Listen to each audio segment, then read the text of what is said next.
सुकुर Ali बायदियानो जुदि देरहागोन होनना बुङोब्ला बाखि पार्टिफोरखौथ' नों मा बुंनो देरहागोन होनना बुंनाया बेयो मोनसे राजनिति हान्जानि बेयो मोनसे भाष्य गतिके प्रेक्टिकेल जों फिल्डआव थाङोबा नुयो जे क'क्राझारा एबारि UPPL हान्जानि माने आखायाव फैबाय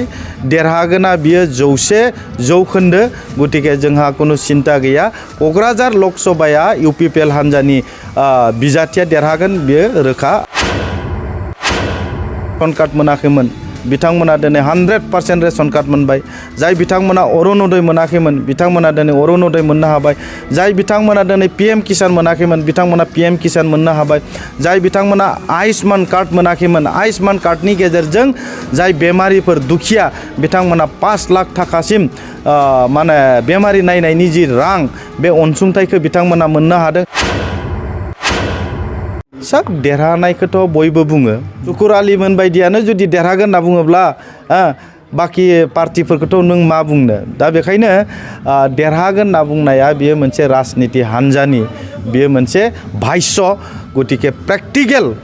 जों फिल्डआव थाङोबा नुयो जे क'क्राझारा एबारि UPPL हान्जानि माने आखायाव फैबाय देरहागोना बियो 100% गतिके जोंहा कुनु सिन्ता गैया क'क्राझार लक सभाया UPPL हान्जानि बिजाथिया देरहागोन बियो रोखा आरो दरं उदालगुरियाव जोंहा NDA नि प्रार्थी NDA नि बिजाथि जोंहा BJP निफ्राय जागोन बेखायनो बाहाय देरहानायाबो रोखा टटेल आसामाव जोंहा 14टा सिट लकसभा दङ बिनि 12टाया जोंहा NDA नि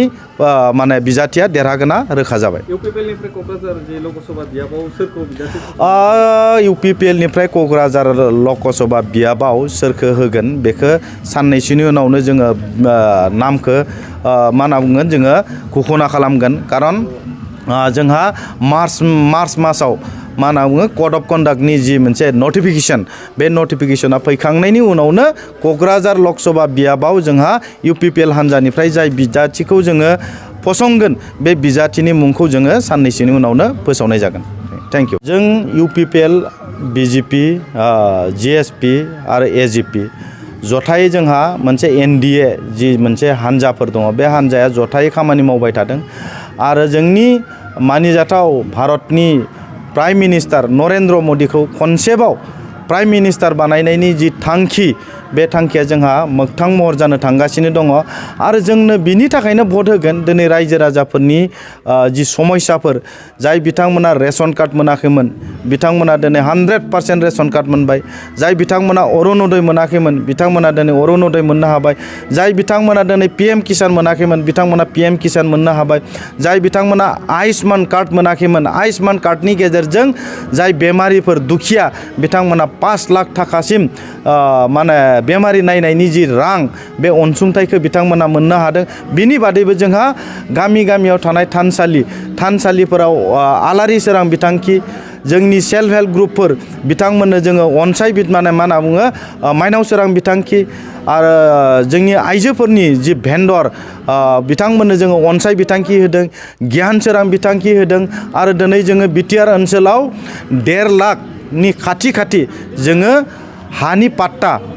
पाट्टा होनो हानाय जोंहा जि मा होनना बुङो मिजिं बियो जों मोगथां महर जाबाय बेखायनो जों आसा खालामदों रायजो राजाफोरा जोंनो UPPL नो गोरलैयै रायजो राजाफोरा सापर्ट होगोन हेफाजाब होगोन जों बेखौ मोनसे फोसावथाय 2024 निफ्राय 2025 मायथाइनि ड्रीम किन्डारगार्टेन प्रि स्कुल काम क्रिट सेन्टारनि मुं थिसननाय हाबाफारिया सोलिगासिनो दङ क'क्राझार सहरनि साखाथियाव थानाय एबा देबोरगाव बड'लेण्ड मुलुगसोलोंसालिजों नांजाबनाय गियानपुरियाव गोदानै ड्रीम किन्डारगार्टेन प्रि स्कुल काम क्रिट सेन्टार बेखेवदों जायफोर बिमा बिफाफोरा सानसे थोलो गावनि उन्दै गथ'फोरखौ नोजोर खालामस्लाबनो हाया एबा साख्रि बाख्रिफोराव बेस्थ' जानानै थायो बैसोर बिमा बिफाफोरा गावनि उन्दै गथ'फोरखौ गियान होनायजों लोगोसे 2 बोसोरनिफ्राय 5 बोसोरनि गथ'फोरखौ बे ड्रीम किन्डारगार्टेन प्रि स्कुल काम क्रिट सेन्टाराव सोलोंथाइ होनो हागोन बे फरायसालियाव गासै सुबिदाखौनो फरायसाफोरानो मोनफुंनो हागोन सुबिदाफोरनि गेजेराव दं फान लार्निं different types of co-curricular activities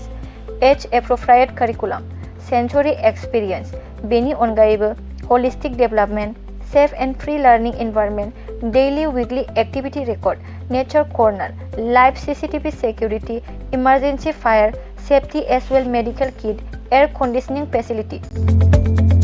बेफोर सुबिदाफोरखौ गासै फरायसाफोरानो मोननो हागोन। बिनि अनगायैबो नोंथाङा गोबां बाथ्रा मिथिनो थाखाय नैबे 8638454887 एबा 9101156459 जानबुं नाम्बाराव फन खालामनानैबो खौरां लाहरनो हागोन।